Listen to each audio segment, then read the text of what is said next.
When he high-fives everyone around him when his team scores. I mean, simple solution, stop going to public places to watch sports games. I'm just kidding. The face he makes when he cleans his ear with a Q-tip. I mean, I think it might be time, bro, to just start doing that in private. Squeezing, this one was insane. Squeezing condiments into his mouth instead of on a plate and then dipping. Who does this? I would. Like, you have a fry, you put like a fry in your mouth and there's like a ketchup bottle? I don't understand. I would, oh my God.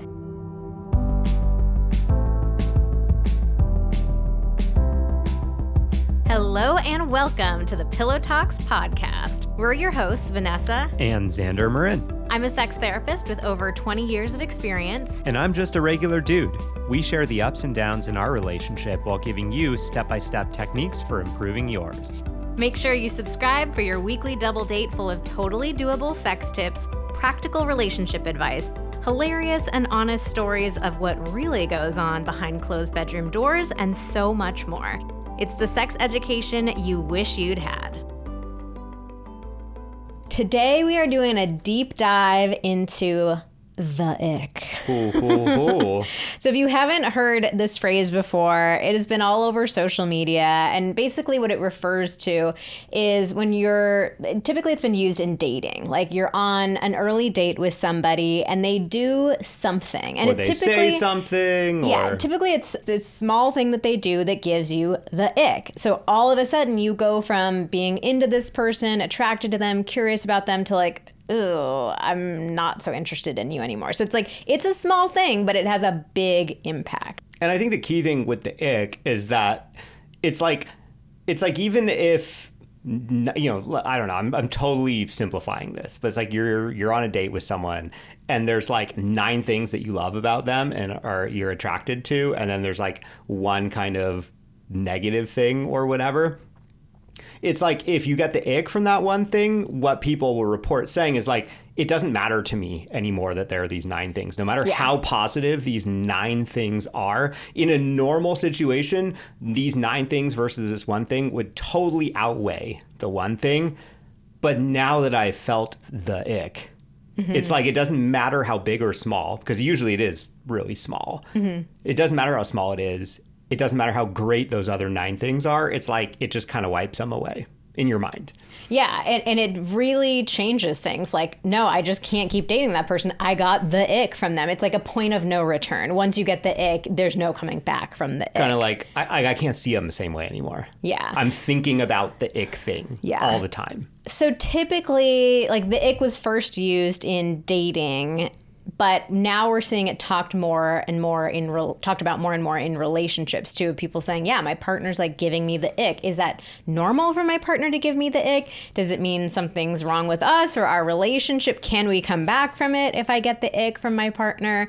And I think it's causing even more stress in relationships because the stakes are so much higher. It's not like, oh, this is my second date with somebody and I got the ick from them, so I'm not going on a third. It's, I've been with this person for 5 years and now I've got the ick. Do we have to break up? Do I have to move out of the home that we share together? Like, the stakes are just so much higher. So we think that this is just a fascinating topic overall. So we decided to do an entire deep dive episode all about the ick. So we turned to Instagram. We asked people, you know, if you're in a long-term relationship and you've gotten the ick from your partner, tell us about it. What was the situation? What gave you the ick? What are things like now between the two of you? And we got so many incredible stories. We're not going to even be able to get through all of them, but we're going to have fun trying.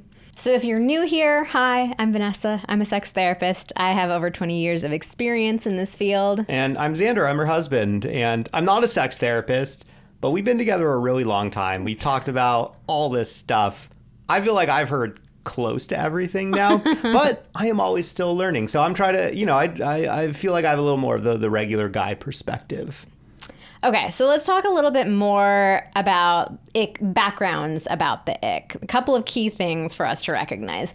One is that icks are not always rational. Like, if there's a huge thing that, you know, let's say you're out at dinner with your partner and they get up and slap the waiter. Like, obviously that's something that makes a lot of sense for you to say, like, wow, that makes me see you in a really different way. I'm not interested in dating you any longer or being in a relationship with you any longer. And I think the key thing there is that, big things like that are ones where it's like, most people or many people would agree with you. Yeah, I wouldn't see someone the same way after they do that. Yeah. Or, a less extreme but still common version of what you just described might be, we had a really great date. I was super into everything about this person.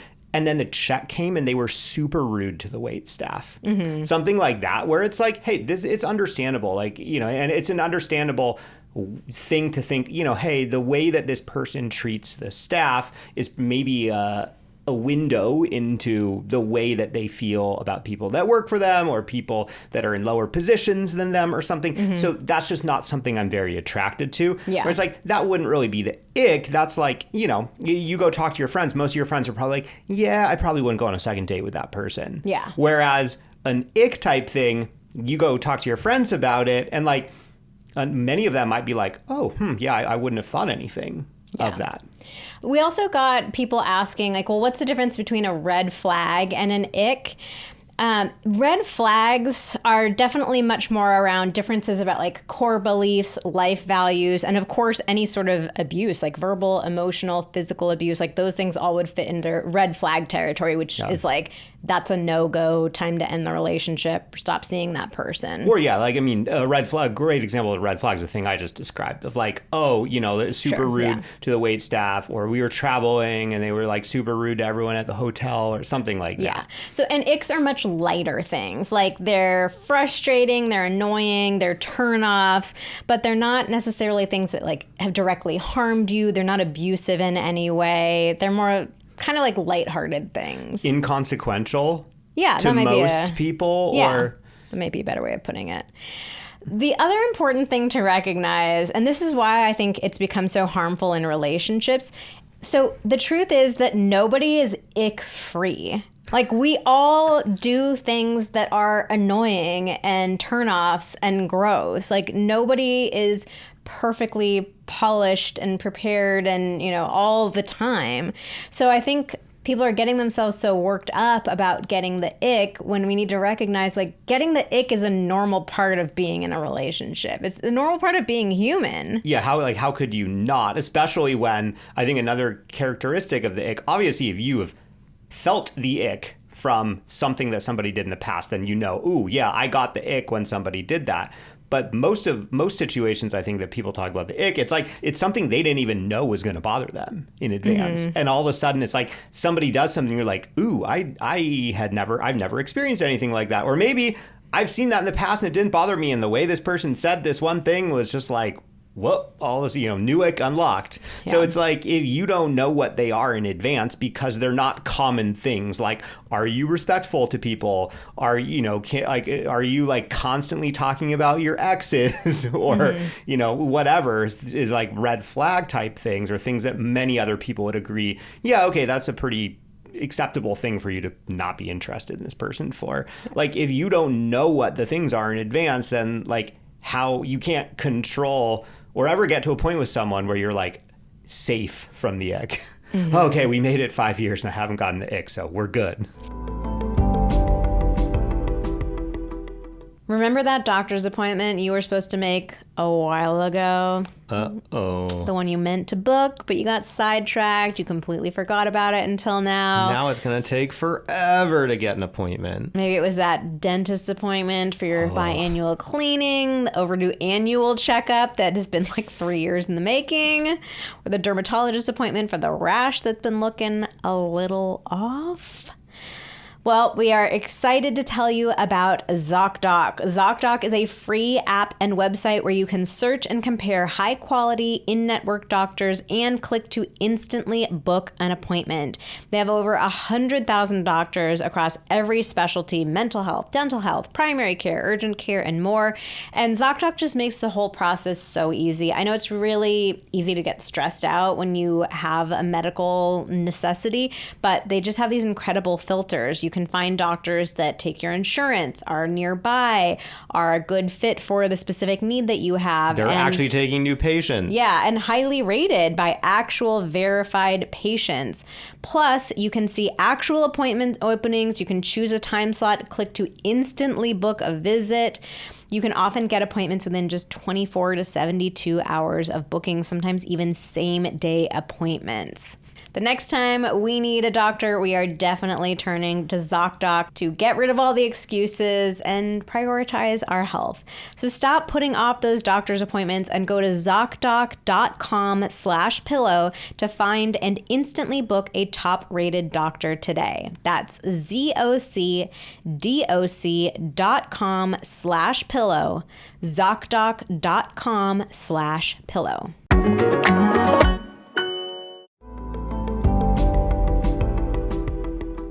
We polled people on Instagram and asked, if you're in a long-term relationship right now, have you ever gotten the ick from your partner?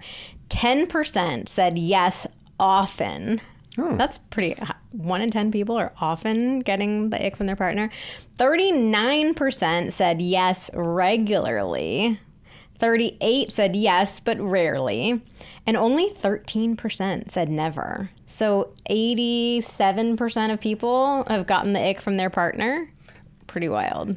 Then we put up a question box that asked, tell us what is the thing that has given you the ick. And I think this was our most responded to question box ever. Like, I could not even look through all the responses because there were so many of them. It was wild.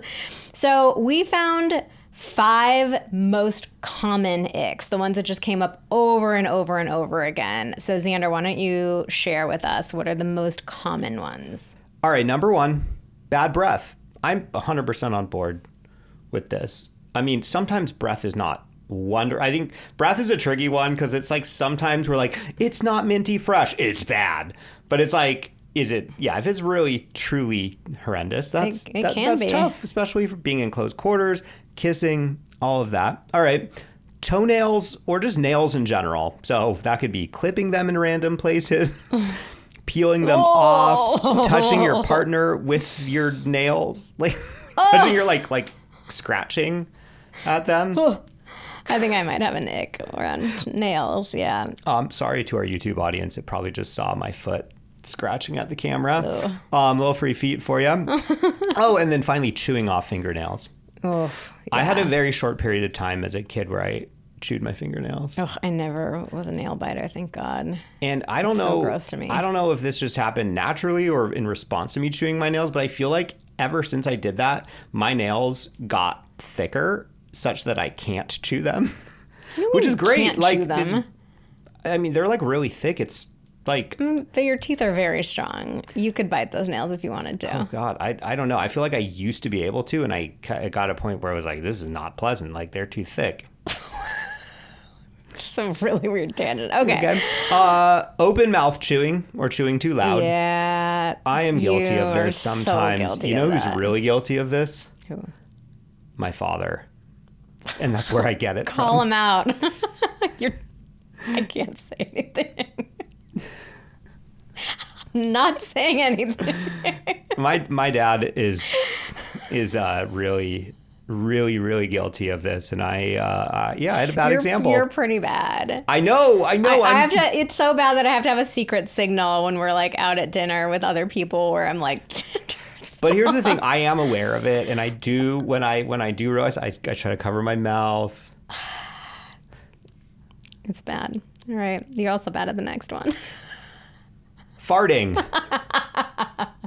You're not horrible, but farts are a nick for me. Up until now, these are basically like bodily function-esque things. Whereas like these seem like reasonable things, like peeling your nails off in like random places is not a. But yeah, they're hygiene bodily related. Function related stuff. Where it's like these are like understandable, and I feel like many people would be like, yeah, I'm not into the nails thing. It's not like you go out to brunch with your friends and you're like, hey, so I went on a date last night with this person, and they XYZ and like, your friends are split. Half of them are like, ew, that's gross. And the other half are like, I don't see what the big deal is. I feel like these are all situations where many people would agree they would be a little icked out, squicked out. And then finally, I feel a little called out here. Repeating the same story or joke I've heard. Well, actually, I think maybe we both are getting called out here. I am not great with not repeating stories. You repeat a lot of your stories. I repeat a lot of stories. However, you and your entire family repeats a lot of jokes. I don't really tell a lot of jokes, though. Jokes, but my family does for sure. But also, I mean, repeating the same stories, that's just part of being in a long-term relationship. Yes. Because like you have stories that you tell, and you tell them, when we're out to dinner with these friends, and then we go out to dinner with different friends, and you're going to tell the same, like that's just part of being in a relationship. You got to hear the same story over and over again. I mean, imagine. But you do tell me you do tell me the same story a lot, and I'm like, babe, I know. And then you're like, yeah, but, and then you keep going. I just really want to relate with you, babe. It's a bid for communication. You're like, yeah, I know. I've heard this story a million times, babe. And you're like, well, let me tell you anyways. Well, I mean, shit. Part of being in a relationship is you are together for years and years and years. And, sometimes you're not creating new stories at a rate to counteract the old stories. You have some good stories that I don't mind hearing again, but sometimes you're telling me the same. It's like a not very exciting story. Would you rather me make up new stories? Sure. Keep it spicy. Okay, then we also got so many funny icks in this question box, and these just killed me. I had to stop myself. There's probably like 15 on this list that I wanted to read out loud. I had to stop myself because I'm like, we could spend the entire episode just reading these out, but they were so specific, and some of them just put such specific mental images in my head. Like I could see the exact moment that person is talking about. I'm like, yes, that is totally an ick. And I feel like these are more exemplative of like the stereotypical ick, where it's like a very specific but random thing, not like, as opposed to like bad breath. Okay, let's alternate them. When he high fives everyone around him when his team scores. I mean, simple solution: stop going to public places to watch sports games. I'm just kidding. The face he makes when he cleans his ear with a Q-tip.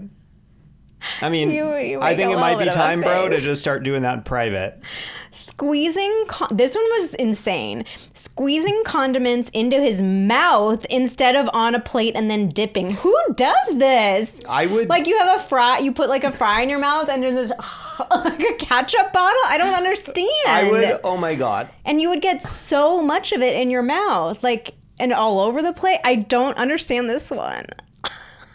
I'm not sure I could be in a relationship with you if you did this. For sure give me the egg. Like, we wouldn't have made it past our first couple dates. If doing it in public, I'd be so embarrassed. The waitress comes by and it's like, can you maybe not put your mouth around the ketchup bottle, sir? Oh, man. I hope you're watching on YouTube. Xander just did a little double fisting action over here. Oh, my God. Wait, I have so many questions about this one already, and I haven't even read it. The way he wipes standing up. Wait. This one is on you, to the person who wrote it. Why the fuck are you watching him wipe? Who cares if he stands up or sits down? You shouldn't care because you shouldn't be watching. You should never Why do you need to see that? I don't know. It's like you've opened Pandora's box and you're like, this fucking box. It's your fault. It's your fault that there's this box here that I don't like. Girl, you opened the fucking box. I don't understand why people... Hashtag let him wipe in peace. That's what I have to say. I really don't understand why people poop in front of each other. Like, I don't want you anywhere near my vicinity when I'm pooping, and certainly not when I'm wiping. Yeah, I was going to say... Like, that is so private. I don't ever want anyone to know what it looks like when I'm wiping my ass. If we had to poop in front of... Or if there was a situation where there's an emergency, there's only one bathroom, I'm on the toilet and you have to get something and I'm not able to like get up and get it for you, like okay, sure, like I'll sit there, you run and get it, leave. Like if we have to see each other pooping, so be it, I would say, in a controlled situation. But like, why the wiping? That's too much. That is too much. Call me a prude if you are, a liberal wiper. I guess I can't even think of like what the open wiper or something. I mean, I'm curious. Are there people that advocate like the benefits of wiping your butt in front of your partner in terms of vulnerability? I don't get it. I'm curious. Like, where is the line?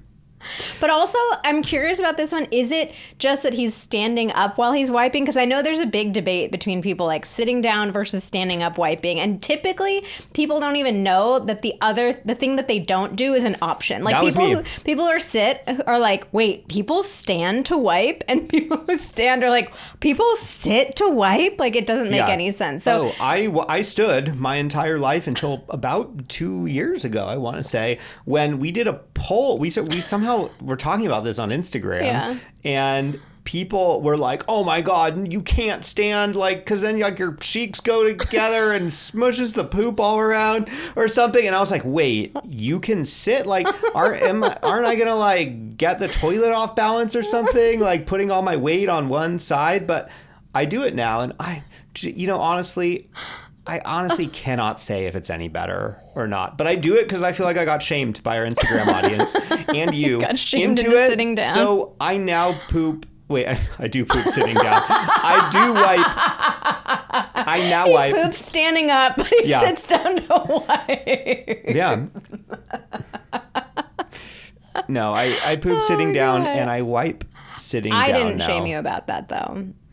No, our audience did. Our audience did, and you read the messages to me, so you kind of did. Okay, but what I was saying though is it just that this person gets the ick because he wipes standing up, or is there a certain technique that he's using while standing? Because it says the way he wipes standing up. I don't know. Okay, our next. Well, you know what? We're never gonna know. We're never gonna know unless this person writes in. This one is not as funny, but it's still like such a funny mental image. How he holds a fork. Like how do you hold a fork in a weird way? Is it like fisting it, like caveman style, like stabbing it in? I don't even know. Now that I'm thinking about it, I don't even know how I hold a fork. I'm just dying thinking about somebody like watching their partner with a fork and just like, bleh.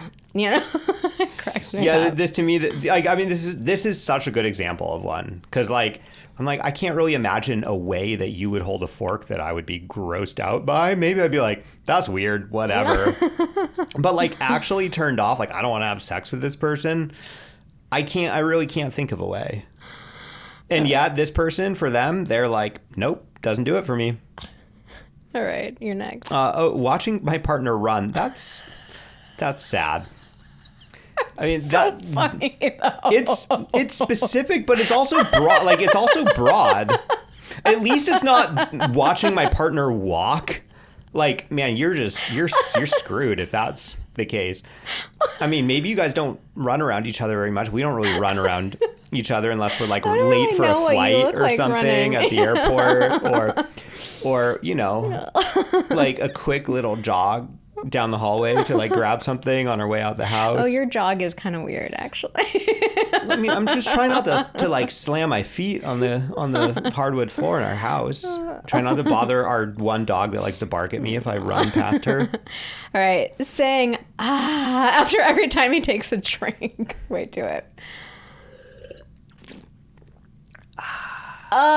You had to do the like I did slurping a little slurp too. And the I wanted to give a little ASMR for the crew. All right, you're up. The way he wow, this is just like this is just brutal.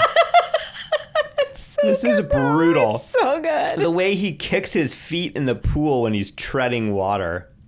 Why are you looking down there? It's just like also, let's be real. When you're in a pool treading water, like you have to look pretty hard to look that far down. No, because the reflective surface, you can often like see. I don't know. Once the water's moving, though, I don't know. I think this person is... Or have you ever seen the video where they film it from underneath? Yeah. It's so good. Like little pointy toes. Man, that's sad. I mean, you just got to stay away from pools then? Jeez. Okay. When he takes weirdly strong stances on fake scenarios. Like how he would kill our dog if it attacked me one day. This is such a male thing. Overly strong stances. Yeah. I have... Like, why are we even talking about our dog attacking me? I have one friend. We have a friend that does this. I'm pretty sure you know who I'm talking about. One of my college friends. Oh, yeah. Is really all about strong stances. Strong stances on really weird fictional scenarios. And it's not for me. It's not for me, but yeah, he goes real hard and causes some friction sometimes. So yeah, I can understand this one. When he chases after a ping pong ball. Is this the same person with the running one? There is something about chasing after a ping pong ball. Well, it's because it's like you got to get it fast, but it's low down and it's bouncing away from you. And I keep missing it. Oh my god. I'm dying.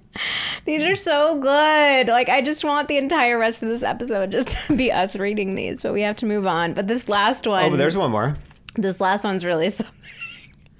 He literally spreads his ass cheeks before he sits down on the toilet. And why do you know this? Why do you need to know this?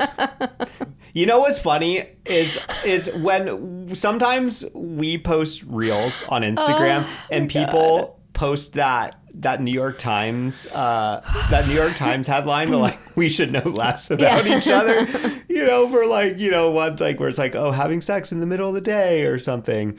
And I think it's kind of hilarious because it's like, well, this is literally what our account does. But this is a situation where that applies, where I'm like, you should really know less about your partner. Okay, so he spreads his butt cheeks. I don't know why you need to do that. If you do that, why? I mean, because you can effectively spread your cheeks using the toilet seat. Just put one cheek down. But you don't need to spread your cheeks. Like, the poop will just come out. Yeah, and also, if you spread your cheeks, like, I'm imagining you spread your cheeks, but then you have to take your hands off your cheeks in order to sit down. And in that split second where you take your hands off, your butt cheeks go down together. Like, you can't hold your butt cheeks apart. Back. So I'm confused why this needs to happen in the first place. I'm confused why the partner has to even know that this is a thing. Maybe there's less wiping if you spread your cheeks. Maybe I need to try this. Trying to think of a reason. Because I mean, that would be beneficial. I'm really open to anything that's going to help me in that department. But yeah, man, why? If you do this, why are you seeing this? Please but reach also, out and tell us why. Okay, so you somehow know that your partner spreads their ass cheeks before they sit down in the toilet. Why are you regularly putting yourself in a position where you are exposed to this? Just close the door. Just close the door. Now we get to tell you about a product that we have been using literally every single night since we got them. And these are the Blissy satin pillowcases. Most people don't realize that sleeping on satin is so good for your skin and for your hair. It has anti-aging properties, so it can reduce fine lines and wrinkles over time. It eliminates frizz, preserves your hairstyles, and protects color-treated hair. And it feels really luxurious. It does. They're so soft and smooth. They also are very cool. So if you're somebody who tends to sleep hot, and like also somebody who, I feel like people are always like flipping over their pillow trying to get the cool side. Like, it's always cool on the Blissy satin pillowcases. They are dermatologist tested and recommended, antibacterial, hypoallergenic, even can promote better sleep. Blissy has over 70 colors available, so you will definitely find something that fits in with the rest of your bedding. It was voted the most loved gift of 2024, and over 3 million have already been sold. And because you're a listener, Blissy is offering 60 nights risk-free plus an additional 30% off when you shop at blissy.com/pillowpod. That's BLISSY.com/pillowpod and use code pillowpod to get an additional 30% off. Your skin and hair will thank you. Okay, let's talk about this Go Pure Tighten and Lift Neck Cream. This is my second jar of this. I am just about done, and I am pretty sad about that. I don't think most people realize that the neck is extremely important to include in our skincare. Most of us know to pay attention to our face, but your neck is actually one of the first places to show aging. That's because the skin there is thinner, more delicate, and less oily than facial skin. So it really does require us to pay attention to it. So that's why Go Pure developed their revolutionary Tighten and Lift Neck Cream. It's powered by clinically proven active ingredients, and the advanced formula is designed to visibly firm, smooth, and rejuvenate the delicate skin on your neck and your chest in as little as 4 to 8 weeks.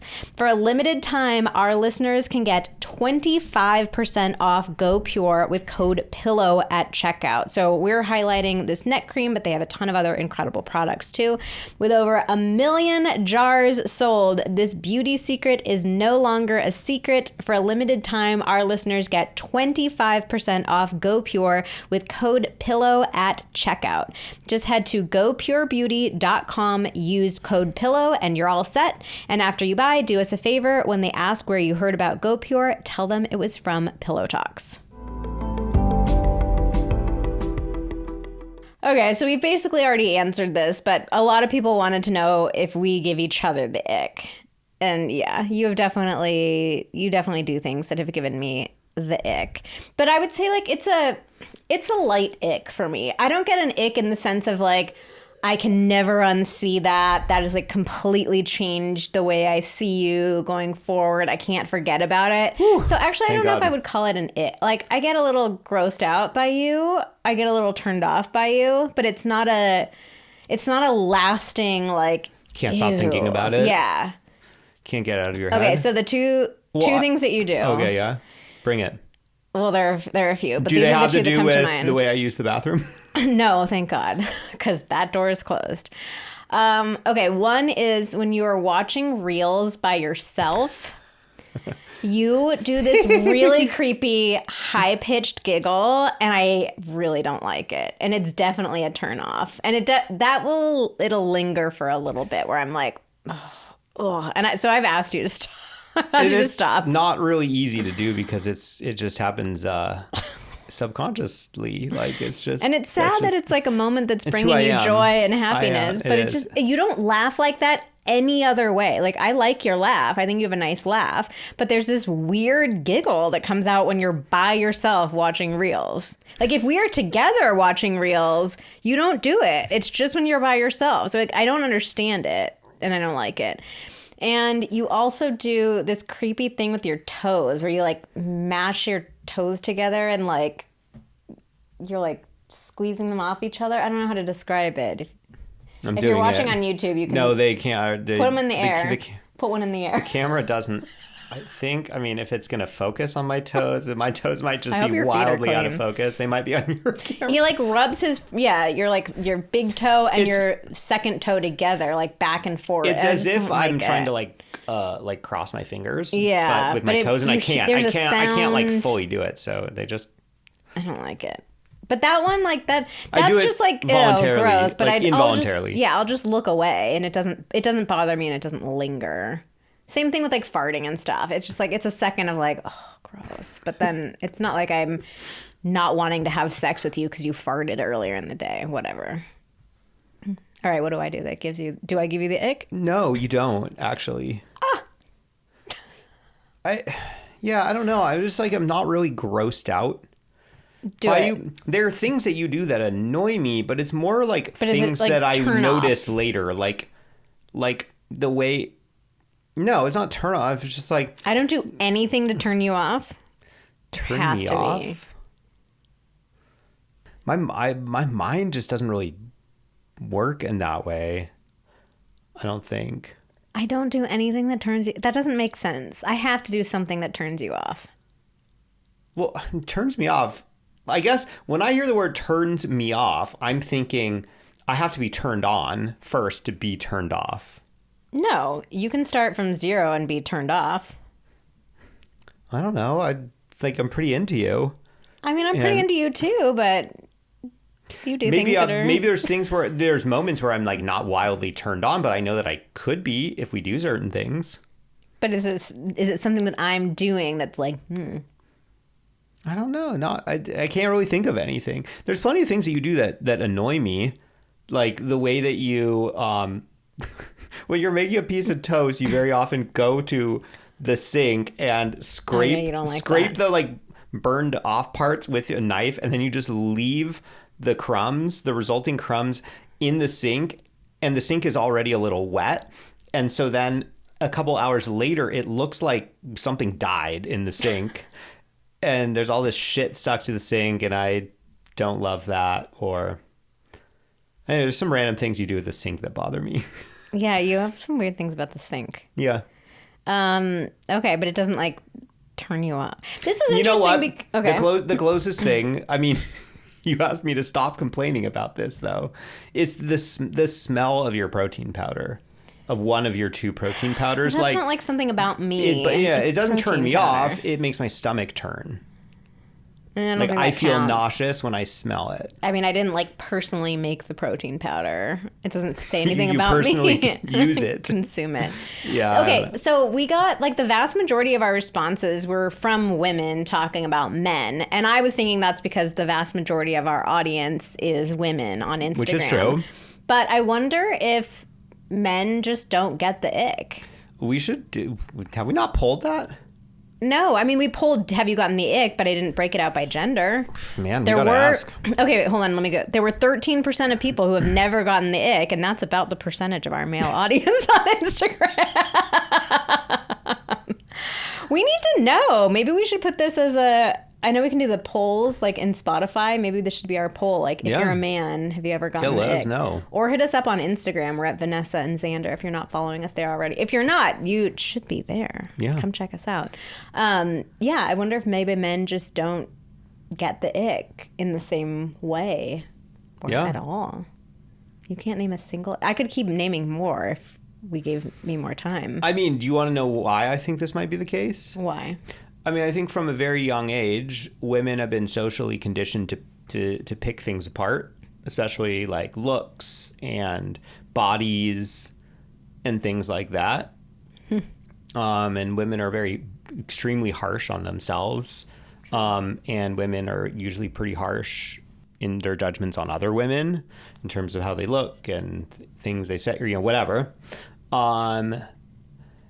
And so I think that in many ways, maybe women might be more hardwired to be like more snap judgmental of things that happen. And I mean, it's like you've kind of like wired this ick into yourself of like, ooh, that's gross. I don't like the way that looks or something. I think you could be onto something there, but I've never gotten the ick from another woman. Yeah, but you haven't like tried to like date another woman, really. Yeah. Or maybe it's just men are gross. No, I think you are onto something there. That we have been socialized to be much more, you know, pulling things apart, much more critical of appearances and Yeah, but you know what's also behaviors. also kind of funny too is that there is also this social conditioning among straight women of like men are gross and yet we love them. Mm-hmm. And there's no male equivalent to that. Men are like, oh God, women are so gross, but I am so attracted to them. Well, there's like a women are so emotional and crazy, but Yeah. I think that's the equivalent. So I think that maybe the male version of the ick might be more related to that. Like, like, you know, someone like seeing their partner get what they feel maybe is overly emotional or overly hung up on something, not able to let go of something. But I don't know if that's so much of an ick, 'cause it's like, it's not like a thing that happens. It's more of a pattern or like a dynamic or something that takes a while to kind of develop. So yeah, I think that maybe men can get kind of fed up with certain things, but it's not really like, oh, she just did that one thing. Ooh, now I have the ick. It's like, oh God, I'm feeling uncomfortable because this, you know, I don't know. I don't know how to handle this emotion. All right, well, we got to get into our more in-depth questions about the ick. We could clearly talk about this topic and just share funny ones. We're gonna have a serious multi-parter. Yeah, please let us know if you want. We're running low on time to do these questions, so we'll do some questions, but we can come back and really go deep on more questions. Let us know. Okay, so here's the first one. My fiance and I have been together for 6 years. When we first started dating, we would talk in baby voices here and there, which was kind of endearing. But it became such a habit that for years, this became the main form of communication, in person and even over text. Eventually, we moved in together, and that's when I noticed how big of a problem it was. It started making me feel like we were no longer having real, deep, and meaningful conversations, and it really impacted how connected I felt to him. It also really impacted our sex life because I was so icked out by the childish communication and was craving more maturity and even masculinity from him. I struggled at the time with direct communication, so I mentioned that it bothered me here and there, but I admit I could have been a lot more clear. Eventually, I stopped baby talk altogether in the hopes that he would catch on and stop as well. But he didn't, and I'm such a people pleaser that I didn't bring it up again until a few months ago, when I broke down and told him exactly how much it bothers me. He responded really well and has made a real effort to stop the habit now. I can't help feeling guilty and like I'm no fun and cut out this huge part of our relationship for him. I also feel the years of baby talk resulted in some resentment on my end, and me now struggling to see him as a masculine adult man that I'm attracted to. I still view him as immature, and our relationship is lacking emotional intimacy, even though he's amazing in all other areas of our relationship. I fully admit my part in this and that I should have been more honest with him sooner. But now, how can I stop viewing him as immature and childish and start viewing him as an adult man that I am very much attracted to? Ooh, this is more than just the ick. This is like a ick plus. Well, this is a advanced ick. Cautionary tale of why you should pay attention to icks sometimes. Yeah, and express your needs and communicate how you're feeling. Yeah, I mean, I feel like I gotta just. I mean, I agree with the person writing in, like, this, you had a huge part in this. Mm-hmm. And I hate to say it, you built the prison around you. Yeah. While you were living in it. And now it's like you've given your partner the keys to get out of the prison, but you haven't quite let yourself out of it. So yeah, I mean, this is a tough one. I mean, the short answer here, I think, is that you need some individual therapy to really come to terms with, like, you traumatized yourself. Like, you put yourself in a situation that kind of lightly traumatized you, and you built a lot of resentment. You built a lot of stories about your partner. You built a certain identity for your partner that you like allow, like, that you kind of co-created with him, and you can see that you had a huge part in that, and you finally expressed, hey, we got to stop this. I think that you're focused on the wrong thing. You're saying, I can't help but feel guilty and like I'm no fun. Yeah, screw you the fun part. You gotta let the fun part, like, it's not no fun. You expressed your needs, and that there's something very adult. And he responded really well, and he's trying to stop. Yeah, he responded really well. He doesn't want to be seen that way. Yeah. He doesn't want to be seen that way. So if he was pushing back, like, oh no, this feels like a really big part of my identity or our relationship, that's a different thing. But it seems like he's like, no, I don't want to be seen that way. I didn't realize that this was creating that. I wasn't feeling this way, but I can see how you can. Boom, I'm done. Yeah. It's over. I want to move on with you. But I think that, yeah, like, you could understandably feel really guilty for allowing this to go this long, for suppressing your own needs for so long. There's you got to work through that part of it, but the no fun part has nothing to do with it. Yeah, sorry. There's some real lessons for you to learn here. Like you've been together for 6 years, and it sounds like you just recently brought this up. Yeah. So there's being able to bring things up that are bothering you, and there's the people pleaser tendencies too. So I think this is a real wake up call for you that you have to work on these tendencies within yourself. But backing up, I like to think of icks as falling into roughly 2 general categories. One category is just remove yourself from the situation, and the other category is talk to your partner about it.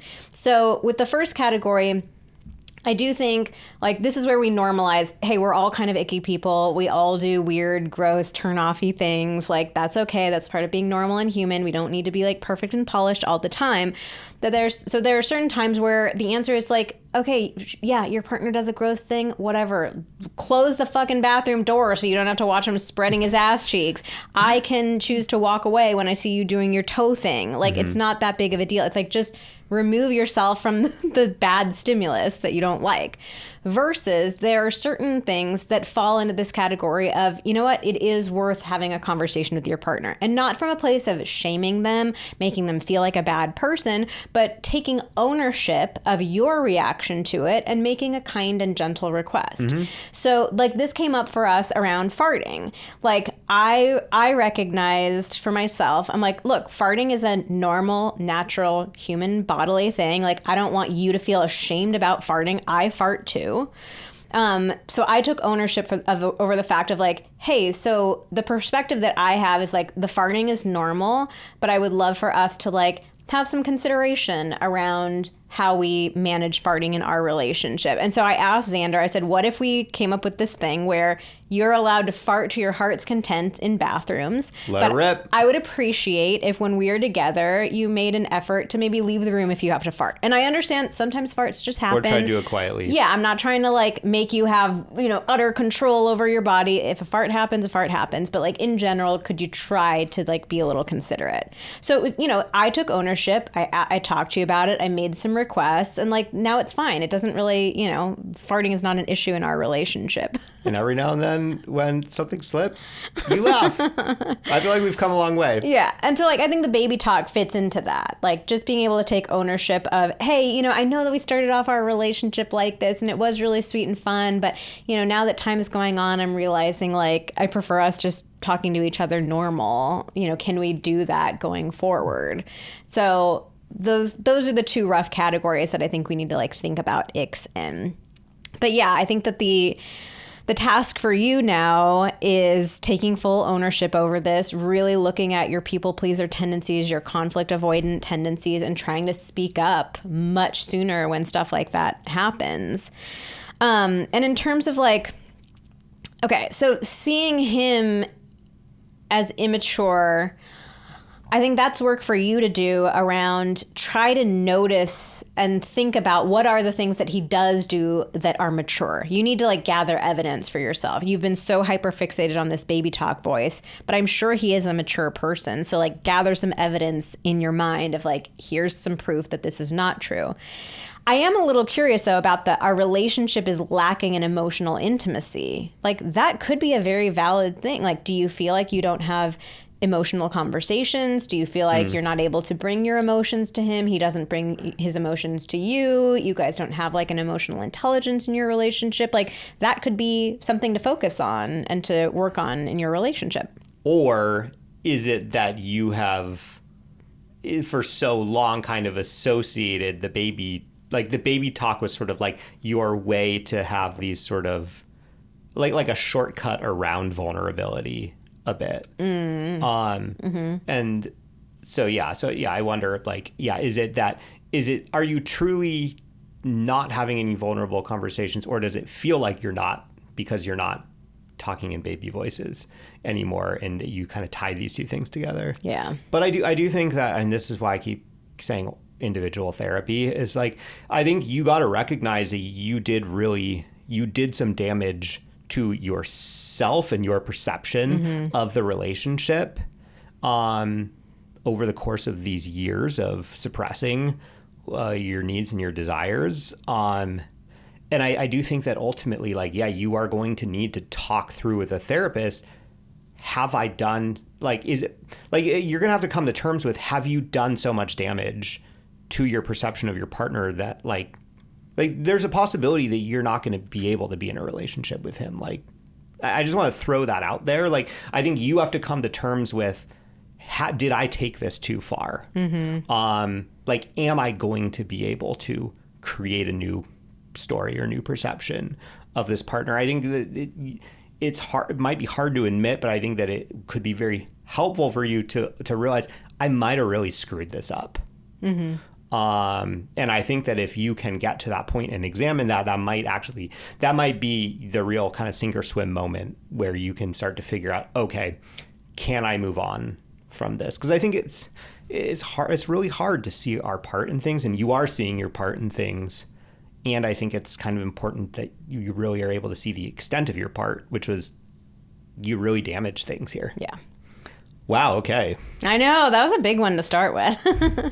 All right. I think we probably only have time for one more of these. So we're for sure going to have to come back and do the rest of these because they're really good. All right. My husband sends me dirty texts throughout the day, like, I can't wait to slay your pussy tonight, or get ready. I feel like I should reread these with a better tone.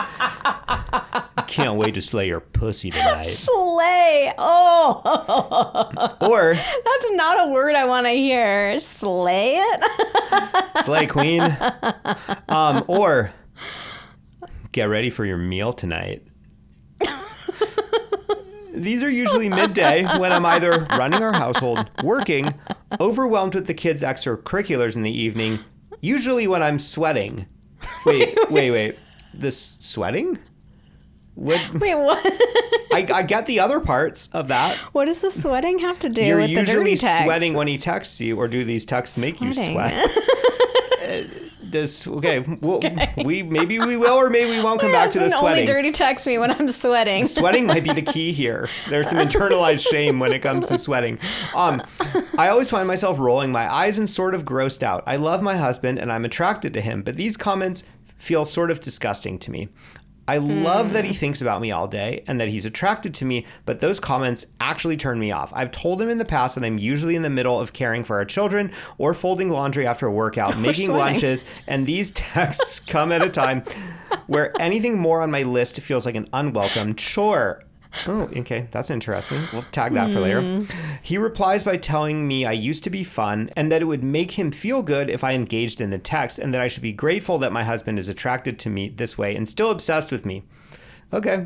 Comments for both sides here. I'm not sure how to approach this because sending him flirty replies in those moments feels against the grain and unnatural, and it actually gives me so much ick. Ooh, I totally see both sides of this. Okay, so first I was thinking that this was an issue of her not liking the exact kind of dirty text that he's sending. Because I think that if you sent me, I can't wait to slay your pussy, I'd be like, stop. Like, just try that again, please. Because I do think dirty talk is so personal, and we like that. This is literally why we created a dirty talk guide that is now within our deeper membership. Because we all have very specific reactions to specific words. Yeah. I do not like slay in my dirty talk, but somebody else might be like, oh yeah, daddy, slay my pussy all day, right? And even the word pussy, I like the word pussy. Other people are like, do not call that a pussy. Like, I don't like that word, right? So that's why in our guide, like, we actually have worksheets where you go through and you talk about like the words that you do and don't like that are and are off the table. So that could be a part of it. If you don't want him saying, get ready for your meal tonight, like, what would be something that would feel hotter for you to hear? So I would be specific in telling him, and not in a shaming way. So don't say like, ew, gross, don't say that to me.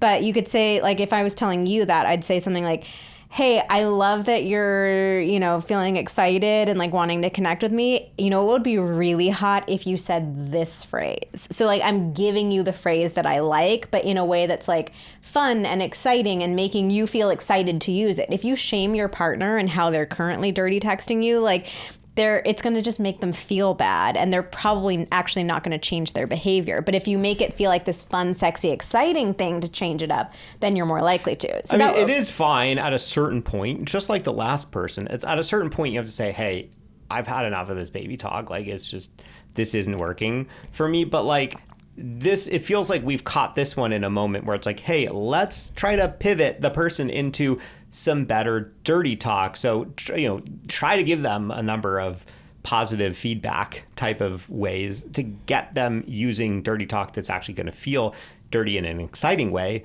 to you.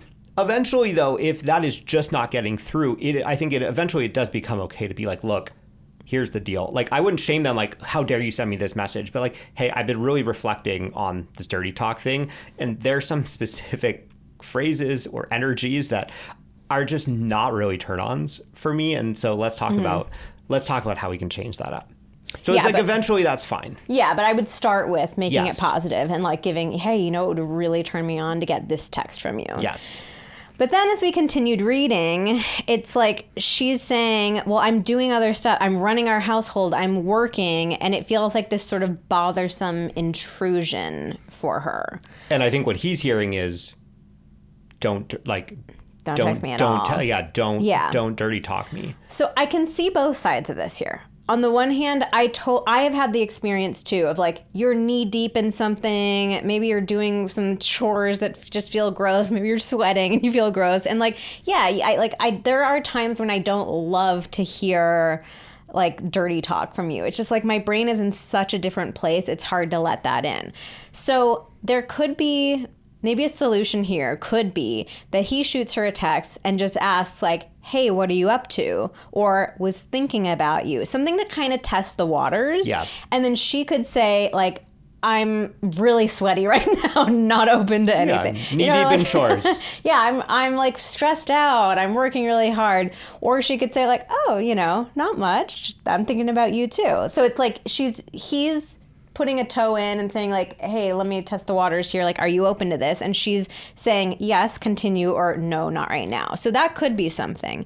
But on the other side of this, I also get his perspective that it's like, I imagine that he's in those moments and he's doing his own stuff, working, sweating, whatever it is. And he's like, maybe he doesn't sweat. I'm thinking about you and I want to connect with you. And like, yes, it's coming out in the gross, I want to slay your pussy, but it's actually a really sweet sentiment. And he's trying to say that to her, like, yeah, like I'm still obsessed with you. I'm still super turned on by you. I'm still so into you.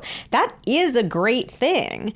And I think so many of us, like, we have this tendency to get so swept up in our days and our to-do lists and all of our responsibilities, and we really put sex at the very bottom of our priority list. And I think that there's actually a nice invitation here from him to her to say, like, let's create more space in our days to be playful with each other and sexy with each other. Let's keep that like thread of intimacy going throughout the day so we're not getting home at the end of the day and it feels like we're strangers starting from zero, right? So like I do think she's being a little bit rigid in like, I'm doing other stuff, leave me alone, when he's trying to connect with her. Yeah, but also I do want to call out, it is not helpful. Not only is it not helpful, it's getting into potential red flag territory if you keep saying, hey, you used to be more fun. That's I don't like not that. Respectful. Also, you should be grateful that I'm doing this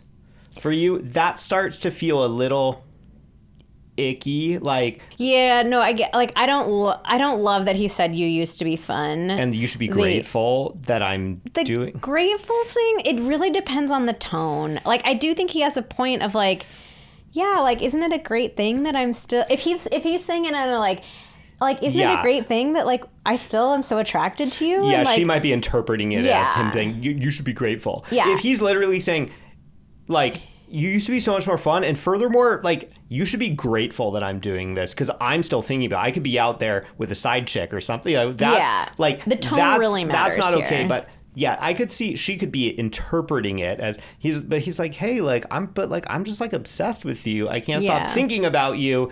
Like, isn't that a good thing? And she's hearing that, oh, you should be grateful. So who knows? But like, yeah, I do want to call out. You used to be more fun. Like if said literally in these ways, you used to be more fun. The implication is, hey, like I liked you better when you were younger, or I liked you better back then, or like you should be grateful.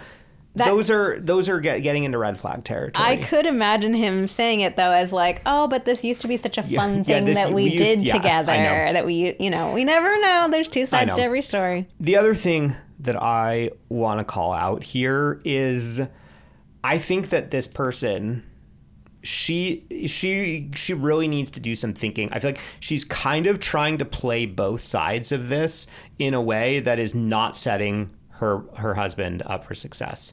Like, because like initially, like what you're saying is it's, you know, we've called this out. It sounds like you're saying, I don't like the way that he dirty texts me. Like slay my pussy, slay your pussy, you know, your meal, whatever. Like, so there's that, but then there's also the I don't like when he dirty texts me, and it's kind of verging on like, also maybe I just don't like dirty texting at all because it feels like we're too mature for that, or like whatever. I think that this person is kind of struggling. I think usually when people throw out a lot of different things like that, they are struggling to come to terms with something about this is really bothering her. And I think you need to get to the bottom of it for yourself. Is it that you're not into dirty talk at all? Is there some internalized shame around dirty talk? Is it truly just the language, or is it the moments that he's doing it in? Because I think the problem is when you start being like, oh, I don't like this. Oh, I don't like that. Oh, I don't like that. What your partner takes away from that is, understandably, wow, you're really no fun. Like, but also your partner's taking away, this doesn't make sense. I'm not this isn't clear to me what's going on. So I think that you need to, and hey, if the answer is, it could be a combination of these.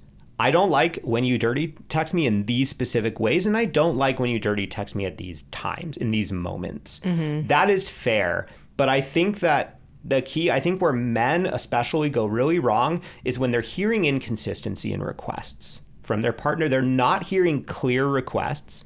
I think men tend to prefer much clearer communication than women are maybe used to.